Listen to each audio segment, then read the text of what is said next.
উপজেলা চেয়ারম্যান হিসাবে আমি দায়িত্ব পালন করছি। আমাকে একটা শিশু আমাকে দেখে ভয় পায়নি।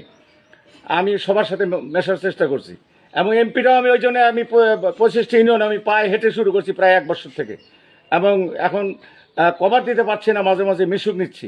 আমি চাচ্ছি যে আমার জনপ্রতিনিধি যারা যে ভাইয়েরাই সারা বাংলাদেশে যারা নেতৃত্ব দিতে চাচ্ছেন, দয়া করে আপনাদের অবস্থান থেকে যার যার মতো করে, অর্থ কোটি কোটি টাকা অবচয় নয়, আপনারা জনগণকে, বাংলাদেশের জনগণের মতো এত ভালো জনগণ পৃথিবীতে আছে কিনা সন্দেহ, এটা আমি প্রমাণিত। তারা আমার কাছে এক কাপ চা খেতে চায় না। এই জন্যই আমি কুড়িগ্রাম 1 আসনে যদি আমি চাচ্ছি যে আমি কোনো দলীয় প্রভাব এবং টাকার বিনিময়ে আমি এমপি হব না। আমি 25টি ইউনিয়ন ঘুরতেছি, জনগণের কাছে যাচ্ছি, তাদের দয়া ভিক্ষা চাচ্ছি, আল্লাহর রহমত চাচ্ছি। আমি বলতেছি যে আপনারা আমাকে যদি চিন্তামুক্তভাবে এমপি বানাইতে দেন, টাকা আমার নাই, টাকা আমি কেউ আমার জন্য টাকা দিলেও আমি টাকা নেব না। কারো কাছে আমি কোনো দলের কাছে, কোনো ব্যক্তির কাছে আমি বাইন্ডিং হব না।